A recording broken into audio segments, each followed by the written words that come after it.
Ladies and gentlemen, thank you for standing by.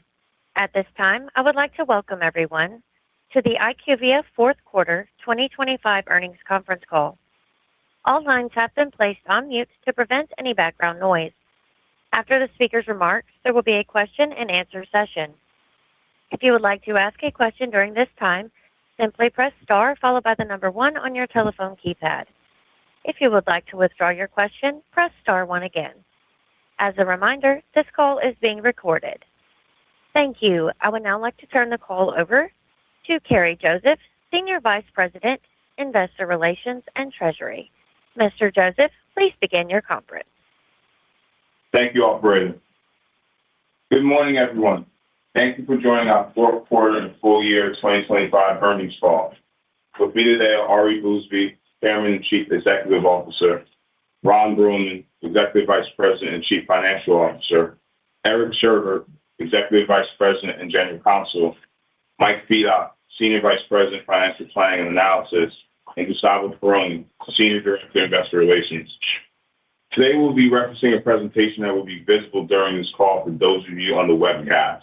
This presentation will also be available following this call in the Events and Presentations section of our IQVIA Investor Relations website at ir.iqvia.com.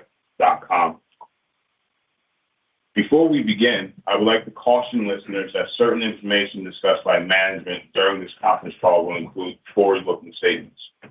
Actual results could differ materially from those stated or implied by forward-looking statements due to risks and uncertainties associated with the company's business, which are discussed in the company's filings with the Securities and Exchange Commission, including our annual report on Form 10-K and subsequent SEC filings. In addition, we will discuss certain non-GAAP financial measures on this call, which should be considered a supplement to and not a substitute for financial measures prepared in accordance with GAAP. A reconciliation of these non-GAAP measures to the comparable GAAP measures is included in the press release and conference call presentation. I would now like to turn the call over to our Chairman and CEO, Ari Bousbib. Thank you, Kerri, and good morning, everyone. Thank you for joining us today to discuss our fourth quarter and full year 2025 results. We closed 2025 with a strong fourth quarter, resulting in full-year revenue growth of 6%, adjusted diluted earnings per share growth of 7%, and free cash flow of $2.1 billion, representing about 100% of adjusted net income. As I reflect on our accomplishments in 2025, I'm proud of the results delivered by the IQVIA team, given that our industry faced significant challenges with heightened uncertainty around macroeconomic and government policy, as well as continued pressure from interest rates. This macro environment led to slower customer decision-making and tempered biotech funding. This impacted R&DS bookings and revenue earlier in the year. But as the year progressed, the environment stabilized somewhat, and demand indicators became more favorable, and funding increased. Despite the environment, we at IQVIA continued to invest in developing innovative offerings and more integrated solutions to advance development programs and drive commercial success.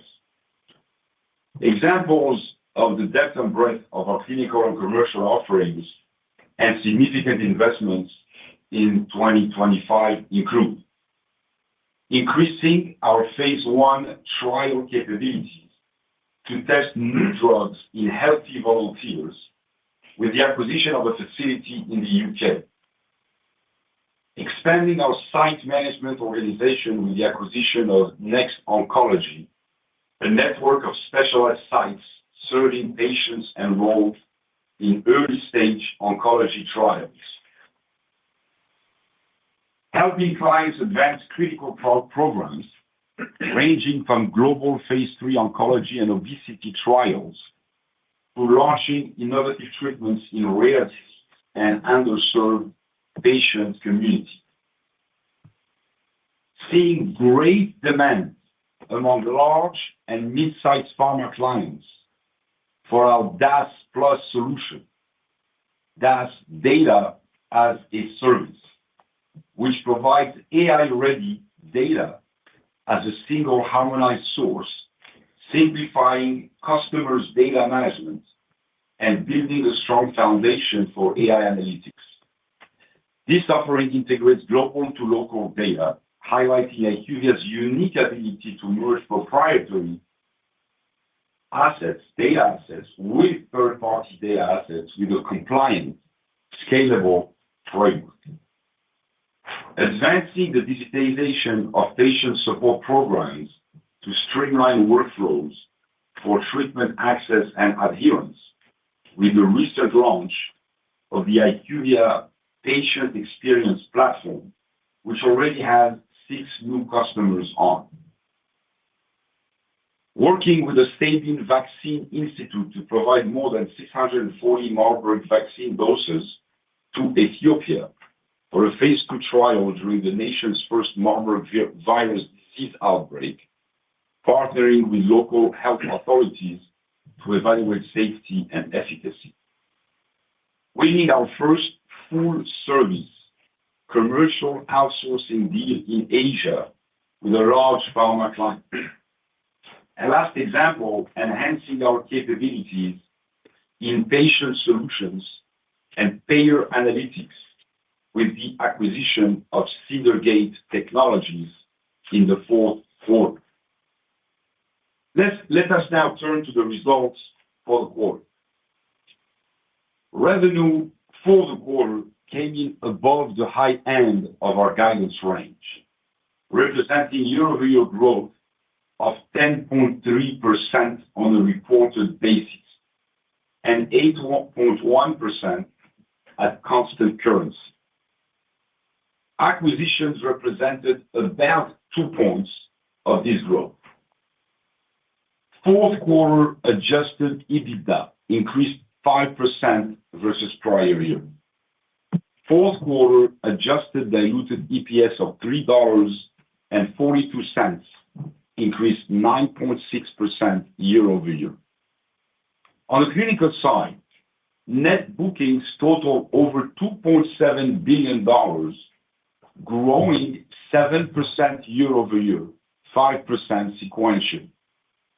This resulted in a net book-to-bill ratio of 1.18, reflecting the continued improvement in customer trends, as well as solid execution from our sales teams.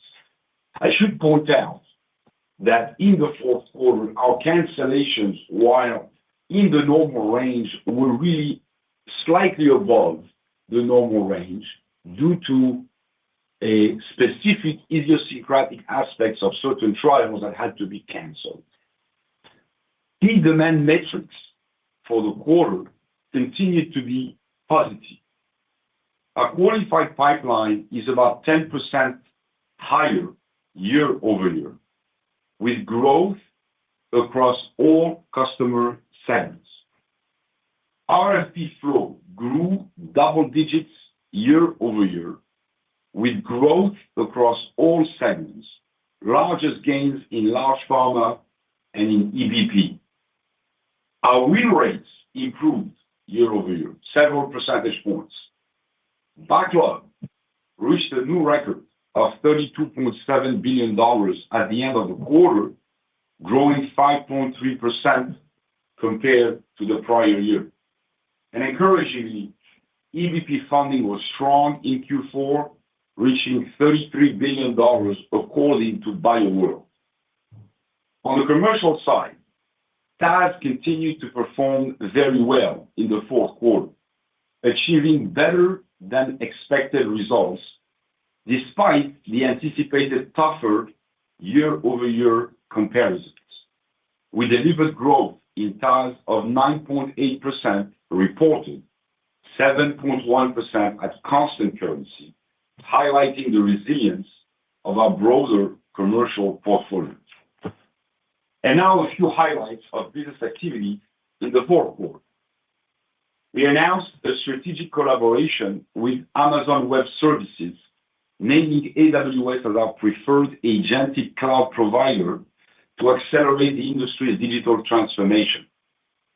With the world's largest pharmaceutical companies already relying on IQVIA and AWS, we believe this partnership will make AI more readily available across life sciences, medical affairs, and healthcare analytics, and enable faster delivery of life-saving treatments to patients worldwide. IQVIA was recognized by Everest Group for our AI leadership, the only clinical research organization to receive the #1 ranking for generative AI leadership in life sciences.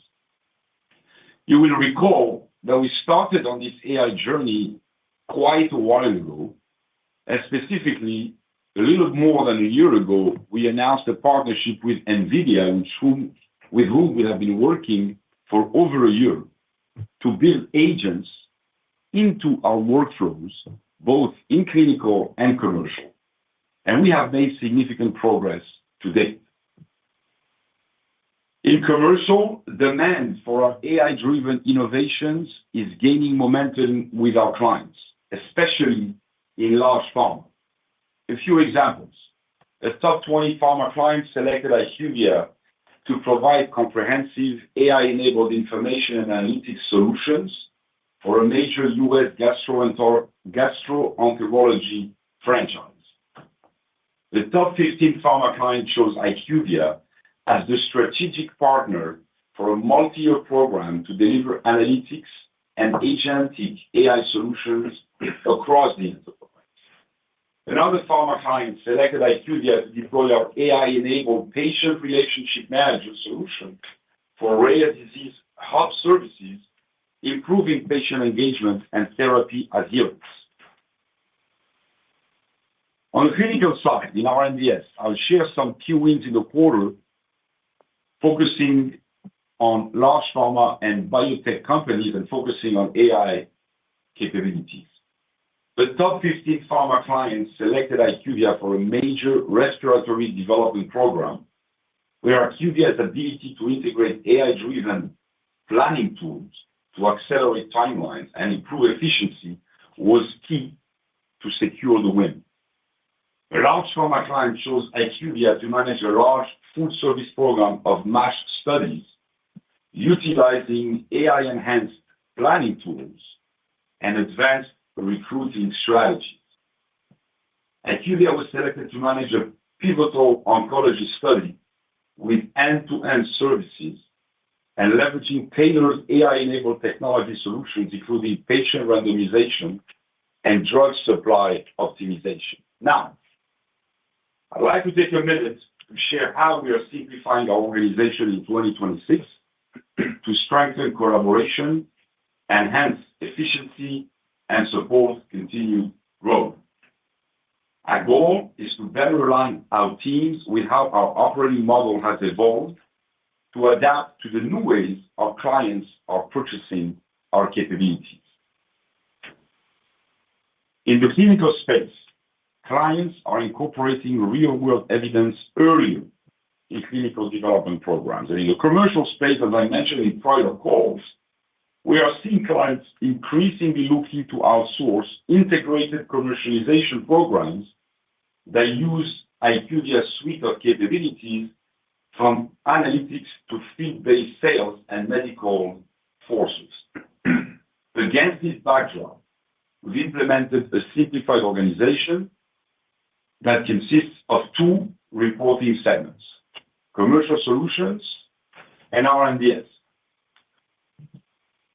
Under this new reporting segment model, the CSMS segment, which has become more closely integrated into commercial offerings in the TAS segment and represents $788 million in 2025 revenue, is incorporated into the TAS segment, which is renamed Commercial Solutions. Additionally, certain offerings currently reported in the TAS segment, consisting of real-world late phase, as well as certain other real-world offerings that have become more closely related to the clinical trial business, are moved to the R&DS segment. The business dynamics and growth patterns of real-world late phase and these other offerings mirror those in the clinical trial business, they represent $674 million in revenue in 2025. So simply put, Commercial Solutions is TAS plus the CSMS segment minus the clinically oriented real-world offerings that were moved to R&DS. This new segment reporting aligns with industry evolution and the company's operating model. It has a negligible impact on segment growth rates, as you can see on the chart. We believe our broad and differentiated capabilities position us well to pursue enterprise-wide partnerships across these two segments as clients continue to consolidate vendors. I want to take another moment to acknowledge and congratulate our employees around the world. For the 9th year in a row, IQVIA was named one of the world's most admired companies in Fortune's annual survey. And importantly, for the 5th year in a row, IQVIA was named the #1 most admired company in our category. Finally, this is the last earnings call for our longtime CFO, Ron Bruehlman. I want to take a moment to acknowledge Ron. I've been working with Ron for the last 3 decades. He's a proven, extraordinary world-class leader who played an instrumental role in shaping and executing our company's financial strategy and transformation. Ron's steady leadership and long-term strategic vision have been essential in building a high-performing global finance organization and helped IQVIA remain resilient through unprecedented times. On behalf of the entire IQVIA team, I want to thank Ron for his exceptional service. And the good news is he is not going anywhere and only transitioning into a senior advisory role, assuming he returns from his upcoming trek in Nepal. And now to Ron for more details on our financial performance. Thanks for your kind words, Ari, and I promise I will make it back. Okay. Good morning, everyone. Let's start by digging into the numbers a little bit more, starting with the fourth quarter. Fourth quarter revenue was $4,364 million. That was up 10.3% on a reported basis and 8.1% at constant currency. Now, excluding all COVID-related work, revenue grew over 8% at constant currency. This included approximately 2 points of contributions from acquisitions. Technology Analytics Solutions revenue for the fourth quarter was $1,821 million. That's up 9.8% reported and 7.1% constant currency. R&D Solutions fourth quarter revenue of $2,333 million was up 9.1% reported and 8.2% at constant currency. And excluding the step down in COVID-related work, R&DS revenue grew over 8.5% at constant currency. Finally, Contract Sales and Medical Solutions, or CSMS, fourth quarter revenue of $210 million increased 18.6% reported, 15.3% at constant currency. And about 5 points of that growth was due to the acquisition we mentioned in the third quarter call. For the full year, revenue was $16,310 million, up 5.9% reported and 4.8% at constant currency. That included Tech and Analytics Solutions revenue of $6,626 million, which grew 7.6% reported and 6.2% at constant currency. And R&D Solutions full year revenue was $8,896 million, up 4.3% reported and 3.5% at constant currency. And finally, full year CSMS revenue was $788 million, up 9.7% reported and 8.2% at constant currency. Now, moving down to P&L, fourth quarter adjusted EBITDA was $1,046 million, representing growth of an even 5%. while full-year adjusted EBITDA was $3,788 million, up 2.8% year-over-year. Fourth quarter GAAP net income was $514 million, and GAAP diluted earnings per share was $2.99. Full-year GAAP net income was $1,360 million, or $7.84 of earnings per diluted share. Adjusted net income was $588 million for the fourth quarter, and adjusted diluted earnings per share was $3.42. That was up 9.6%. That brought the full-year adjusted net income to $2,068 million, or $11.92 per share, up 7.1%. Now, as already noted, we had strong net new bookings growth this quarter, which confirmed the improved demand environment that we started seeing in the second quarter. R&DS backlog at December 31 was $32.7 billion. That's up 5.3% year-over-year. And next 12-month revenue from backlog was $8.3 billion at year-end. Okay, now turning to the balance sheet. As of December 31, cash and cash equivalents totaled $1,980 million, and gross debt was $15,724 million, which results in net debt of $13,744 million. Our net leverage ratio ended the year at 3.63 times trailing 12-month adjusted EBITDA.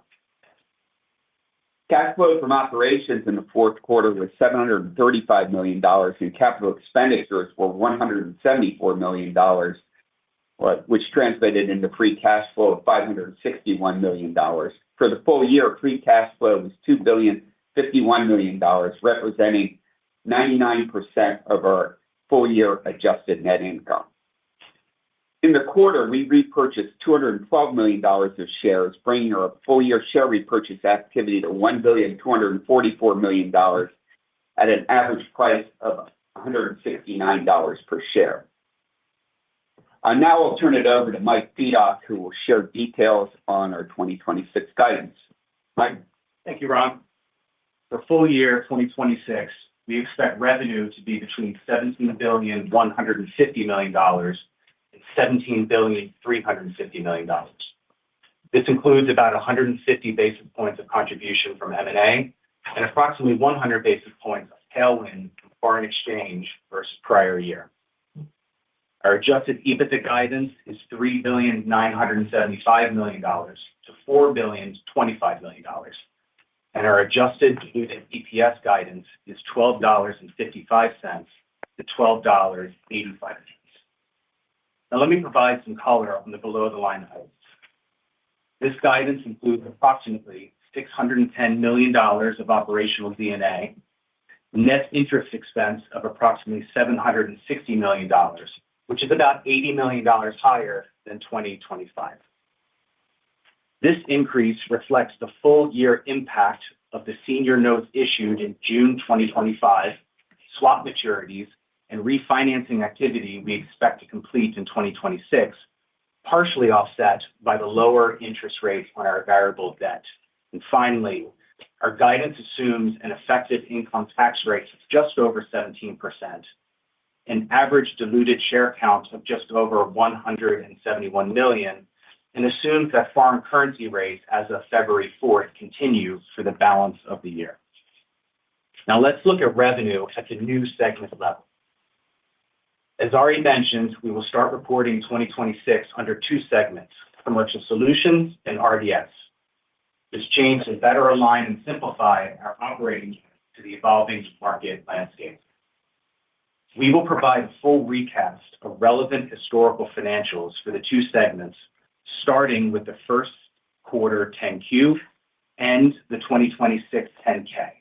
And in the meantime, we have included a recast of 2025 and 2024 revenue in the press release that accompanies this earnings presentation. On a recast basis, 2025 full-year revenue for the two new segments has Commercial Solutions at $6,740 million and RDS at $9,050 $570 million. With this new reporting, TAS transfers $674 million of real-world late phase and real-world clinical-related offerings into RDS, and Commercial Solutions receives the full $788 million of CSMS revenues. For full year 2026, we expect Commercial Solutions revenue to be between $7.2 and $7.3 billion, which represents growth of approximately 7 to 9%. RDS revenue is expected to be between $9.9 and $10 billion, which is a little over 4% growth year over year at the midpoint. Now let's review our first quarter guidance.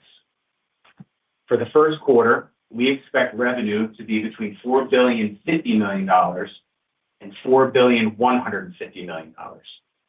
Adjusted EBITDA is expected to be between $920 million and $940 million.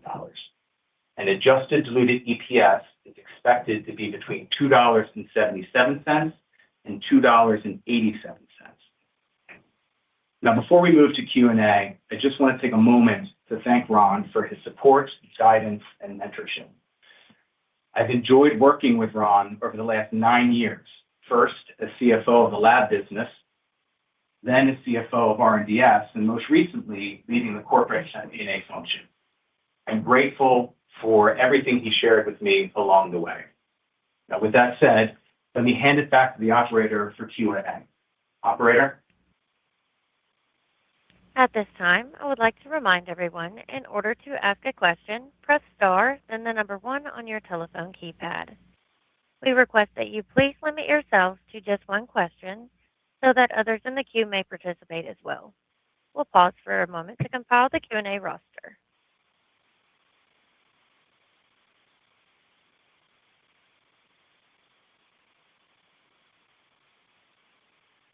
Your first question comes from Shlomo Rosenbaum with Stifel. Hi, thank you very much for taking my questions. Ari, maybe you could just talk about, the concerns everyone's having in the market about the potential for AI to disrupt various established businesses. And if you could just talk about why you think your business is insulated or why it would be hard to disrupt it. And then, why you think AI is really more of an enabling technology for the business versus, anything that investors should be concerned about. Well, I don't know where to start. I wish we would be spending the next few moments talking about our great results for the year and our great guidance for 26. We're very excited about how business is going. But an article was published a couple of days ago, and all of a sudden, it's the end of the world. I don't know why it was news to people. It certainly is not news to us. We started on this AI journey a long time ago. Specifically, I mentioned again, we've been working with NVIDIA for over a year to build agents into our workflows, and we made a lot of progress. We've seen this opportunity for our business very early. And again, I stress it's an opportunity, not a challenge. There really is nothing new here for us.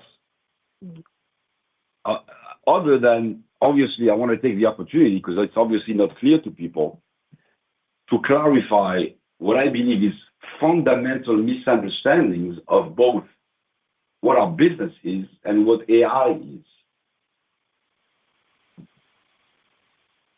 And why we're not a law firm. There are 3 requirements for AI agents. Number 1, significant ready-to-consume data ingredients at scale. Number 2, domain expertise. And number 3, technology, meaning the AI tools everybody talks about, with French names, and the processing capability to enable these AI agents to work. Now, the first 2 are absolutely necessary, meaning the data ingredients and the domain expertise. The third one can be bought, and it's typically a combination of tools that constitute a tech stack from a variety of ecosystem players. I want to focus on these first two. Let's start with the data. First, our data is proprietary. You need to understand that our data is not readily available on the web. It's proprietary. It's not like case law, jurisprudence, company financials, consumer information. It's just not available. This is a lot more than simply aggregating data, vacuum cleaning everything that's on the web and organizing it neatly for somebody to use with an AI tool. It's just not there.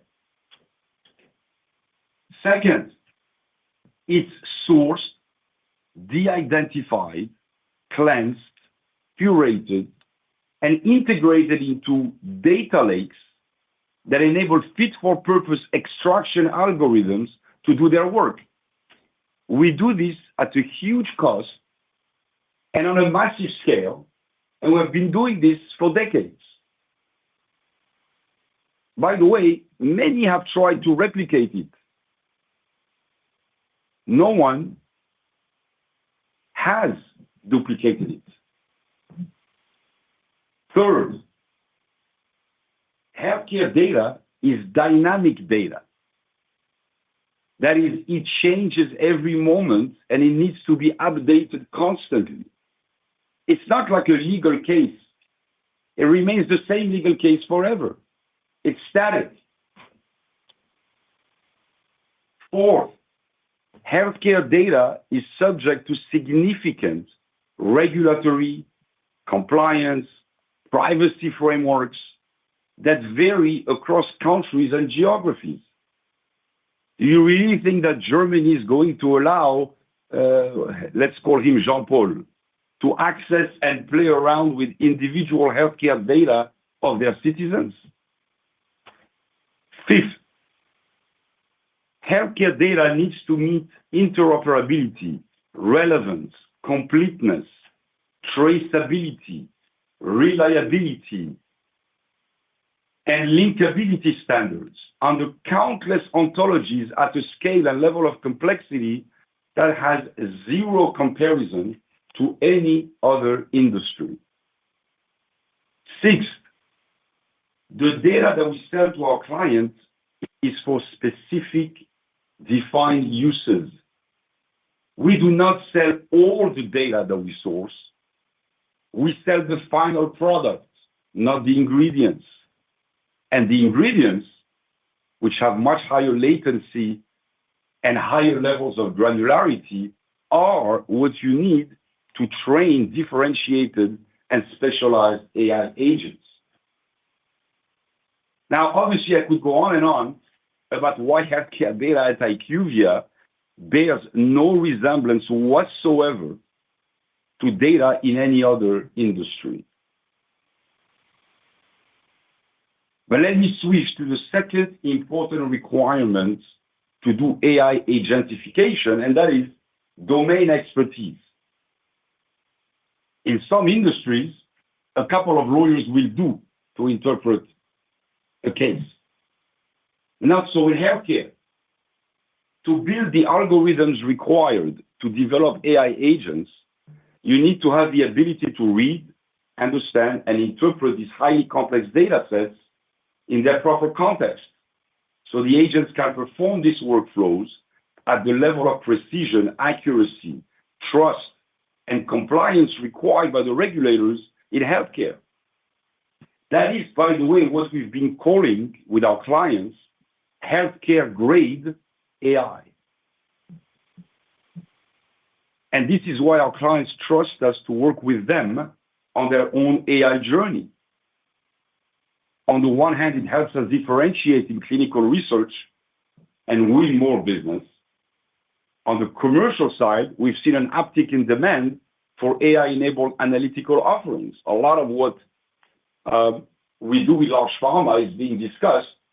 It's in partnership with IQVIA. Bear in mind, our agents have been training on our data assets for over a year now. And to date, we've deployed over 150 agents covering over 30 use cases across the business, clinical and commercial. It's important to understand about how this AI agentification is done. And forgive me if I'm being simplistic and explaining obvious things. A workflow includes many tasks. Each of these tasks can be performed by an AI agent. So within a workflow, there could be 10, 15, or 20 agents that are involved, and they work together under the oversight, usually, of an orchestration agent that sits on the top. Now, for each of these tasks, we choose the model that's best suited to the task. So for a particular task within a workflow, it could be OpenAI. For another task, it could be Claude. It could be one of our own tools, or a number of models and tools. So within one agentification process of one workflow, you may have many different tools working together. And the goal is to pick for each task the best suited tool and, of course, optimize the overall cost, as some of these tools are actually quite expensive. Here is where deep domain expertise is critical to be able to choose the best model and fine-tuning that model on proprietary domain-specific data to optimize performance. Now, finally, the investment required to put this all together is quite significant. It's only justified if you have the scale across both clinical and commercial, across a broad array of therapies, and across the globe to make the economics worthwhile. Now, we sell to over 10,000 clients, and therefore, we have that scale. That's why we exist in the first place long before AI came to the fore. Everything we do, our clients could do. But they're not, because it's a lot more economically rational to outsource it to us and to partner with us. Same here. So I would say overall, in answer to your question, forgive me, and I beg your patience for the time it took to answer the question, that it's important to clarify. Overall, I would say AI agentification is a positive for our business across both clinical and commercial, and I understand it's hard to distinguish between us and other CROs, us and other information services providers. And I try to give you some detail, and we could go in more detail in follow-up calls if you so desire. I hope we can go to the main subject of the call, which is the results and our guidance. But again, our proprietary data assets, which are not scrapable by horizontal AI models, are more valuable than ever, actually. Our services are differentiated because they leverage deep domain expertise that very few, if any, healthcare organizations possess in-house.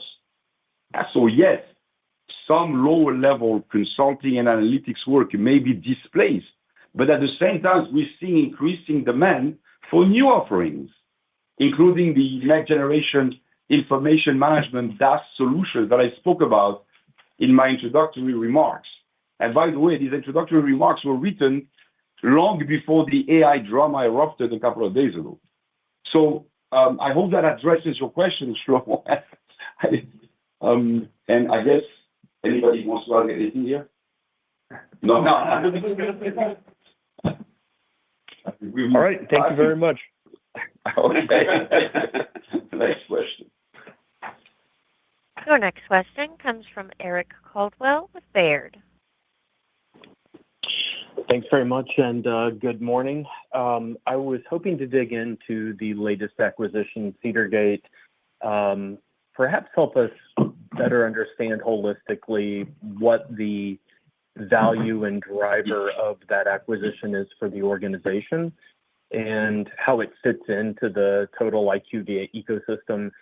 And then technically, could you provide any color on the specific revenue and profit contribution of that business? Is it accretive, dilutive? Maybe give us a sense of the margin profile if you could. That would be very helpful. Thanks. Yeah, thank you very much. So look, we've been dabbling around the payer provider analytics business for some time. We never at scale. I think overall, before the Seedergate acquisition, our overall payer provider business for the company is it's a couple of percentage points of our total revenues, and it's mostly in the EMEA region, in Europe and in the Middle East, with specific technology platforms. So in the US, we looked at several assets before, but nothing that was of sufficient scale, and obviously the valuations were not rational at the time. That Seedergate itself was a great opportunity. It basically transforms healthcare data into insights for improved patient outcomes and provides these analytics to payers. It does have a great technology platform as well.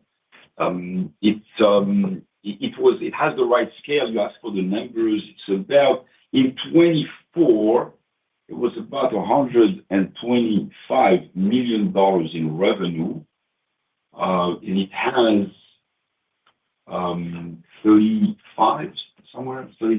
33 million dollars of adjusted EBITDA. That's what I have in front of me. 32.7 to be precise. So, and 25, we have numbers in front of me. A little bit higher than that. 140 maybe? Okay. Yeah. About that. Yeah. 140 and about 36 or so. Similar markets. Yeah. Okay. So that's for the numbers. So it helps improve patient outcomes, higher quality of care, reduce costs across the system. It utilizes data from the customers. I think it has 4 petabytes of data and about 60 million lives. So obviously, they don't utilize data purchased from IQVIA or other third parties. It helps expand our solutions, and that has some synergies with our data analytics and technology business.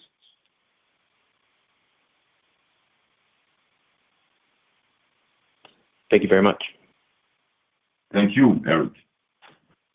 Our next question comes from Justin Bowers with Deutsche Bank. All right. Good morning, everyone. And Ari, I may add one, if I may, but I do recall in your 2019 Investor Day where IQVIA was highlighting its investments in the cloud and AI and ML, and I think a lot of those investments may not have been accretive to cash flow at the time or over the course of those few years. And maybe now is the time where IQVIA really starts to monetize those investments, whereas the rest of the world is caught up. But I think the one question, at the risk of oversimplifying, is just to understand whether this is an opportunity or risk for your business, and is it sort of accretive, neutral, or detrimental to growth, whether it's RDS or TAS. And I think your response at the end to Shlomo's question was that it's potentially accretive to the long-term growth rate of IQVIA. So I just want to confirm that that's what you're messaging, or maybe you can restate the thoughts on what the impact is or opportunity is for the segment growth rates.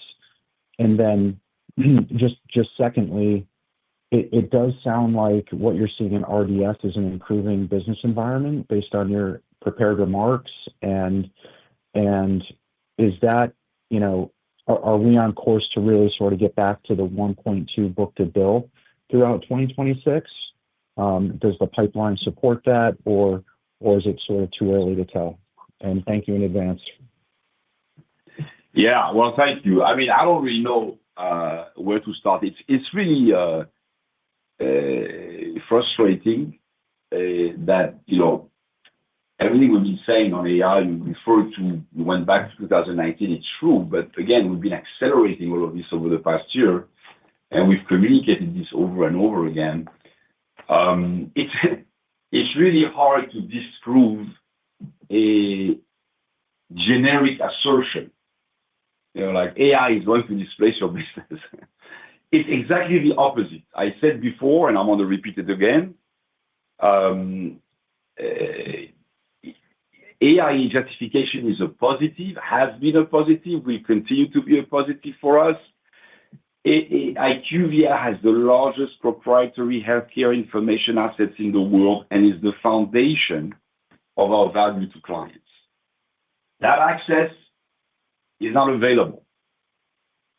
We have that access to non-public, granular, high-frequency data that nobody can license at that level of depth, which is the level of depth that's required to build the agents.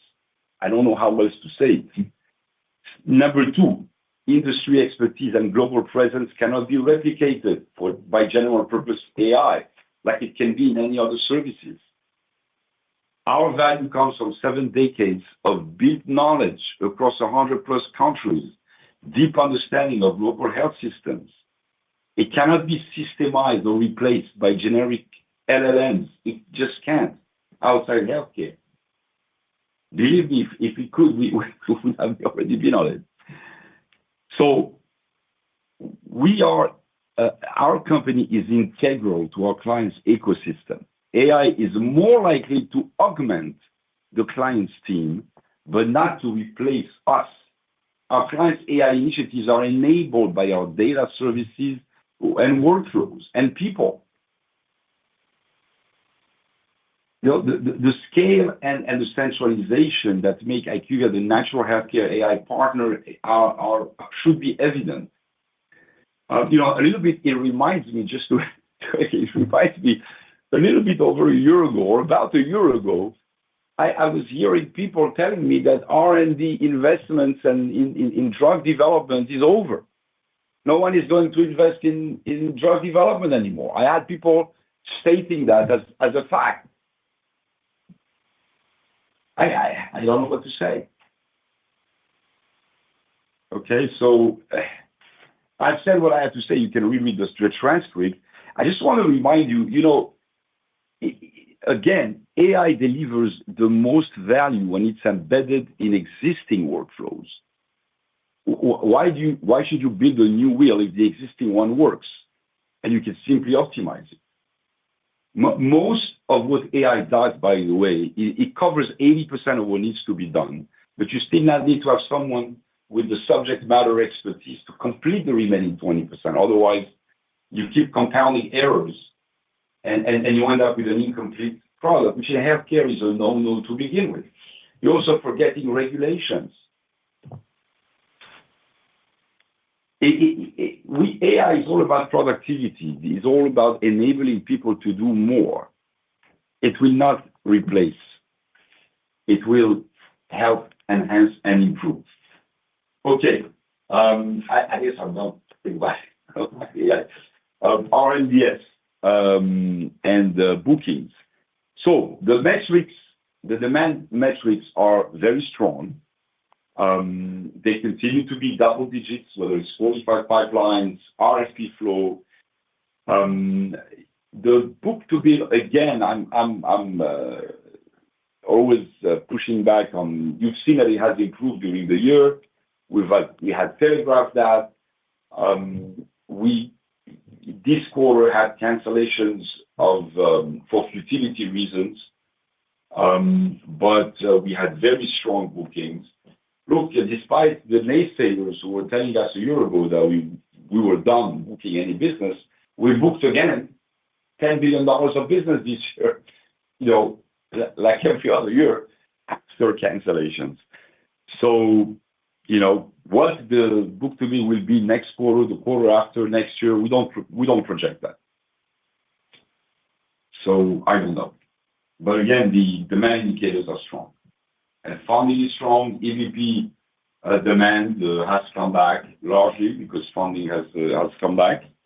Large pharma has a very rich pipeline of opportunities we're working on. So I don't see anything here that's unusual. Thank you. Next question.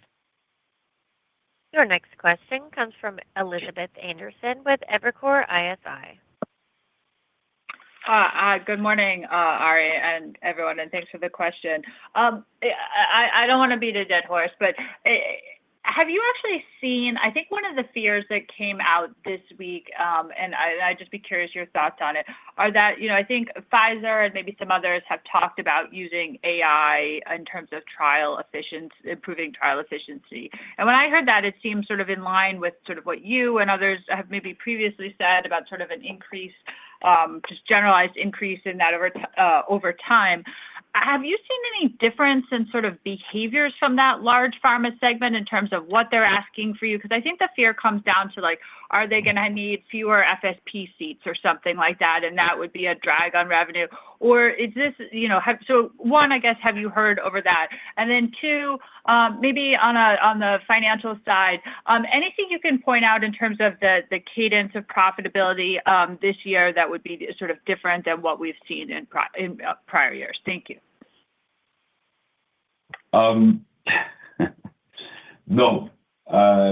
nothing different with respect to large pharma AI efforts and the idea that clinical trials can be made more efficient with AI. We've been talking about this for a long time. The very creation of IQVIA was predicated on this idea, and the innovation of new tools that allow AI identification, we climbed on that right away. And we've been working on it. And in fact, I would say with respect to clinical trial efficiency improvements through AI agents, large pharma is doing this with us. With respect to large pharma work on AI earlier in the process, which you alluded to, that is on discovery, which, by the way, this is the bulk. When you hear large pharma mention AI, 99% of what they mean is using AI simulation tools way upstream to try to sort through the molecules to decide and anticipate in advance which trial will be most successful. So that doesn't affect what our business is. You could conclude theoretically that as a result, they will start less trials. But I don't believe that at all. In fact, if you talk to large pharma, they'll tell you, no, we'll do more trials and they'll be more successful.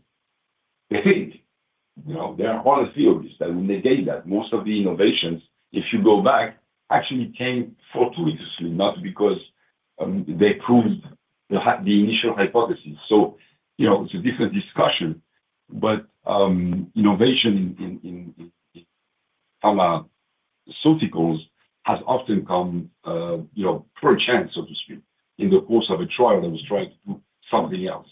Either way, we do not see any change in demand dynamics. We only see opportunities for productivity improvements.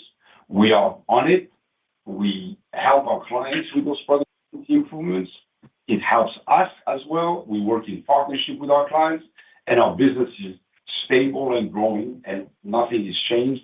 And we believe that we will continue to grow, gain market share as we've been doing, and execute on the strategy. There is nothing new here because an article was published. Nothing. Super helpful in terms of the preclinical context too. Thank you. Your next question comes from David Windley with Jefferies. Super. Hi, good morning. Thanks for squeezing me in here. Ari, I wanted to ask a question about margin. Your margin year over year was down a little bit in the fourth quarter, but it looks like to us your pass-through growth was quite high, so that more than accounted for that margin pressure, and maybe you did actually gain some productivity apart from that. So my question is, my question is twofold. Sorry. So one is this more simple version of what is the trajectory of pass-throughs and how should we think about how that's affecting margin? The bigger question, though, is dovetailing on your productivity points and thinking about how those productivity gains are shared with the client. Historically, my best understanding was kind of the expectation of some sharing. I guess what I'm interested in is you've also talked about having been through a period of pretty significant reprocurement. Has the price pressure by pharma in those reprocurements been their way of extracting that productivity value and then you go get it? Or is it more of a, program by program, contract by contract discussion with them where the strategy on the trial drives shared efficiency? I'm just trying to understand how you monetize the efficiency that you're chasing. Thank you. Yeah, I think, again, the procurement you refer to, I'm just going to answer the second part of your question, is the procurement is to determine rates and so on and so forth. So you would conclude normally that that's it's the former, not the latter. Okay. Having said that, obviously, in a given trial, there still may be a bit of negotiation here and there. But look, on long term, you share productivity gains with the clients. That's no question, no secret. But you're asking about the short term. No, it is in that sense. What was the first? The first was trajectory of pass-throughs and how we should think about that. Yeah. You answered your question yourself. I think the pass-throughs. Yeah, the biggest driver of the gross margin decline we saw was very strong pass-through growth in the quarter. Okay, and there's some product mix impact that gets into that as well. Now, as we go into next year, you saw we're guiding towards flat overall EBITDA margins, and the pass-through growth will moderate going into next year into 2026. Right. And it's basically, to answer your question, you said, you talked about productivity. Yes. I mean, we offset some of these with the productivity gains that, when you have a quarter with a lot of pass-throughs, then there's just that much you can do. Yeah, you'll see that the SG&A margin continues to improve, and a lot of that is productivity related. Yeah. Great. Thank you. Again, thanks for getting me in. Good luck with 26. Right. And good luck with retirement, Ron. Yeah, thank you. Thank you. Okay, thank you. That was our last question, operator. Thank you for taking the time to join us today. Thank you, operator. Thank you for taking the time today to join us, and we look forward to speaking with you again on our first quarter 2026 earnings call. The team and I will be available the rest of the day to take any follow-up questions you might have. This concludes today's conference call. You may now disconnect.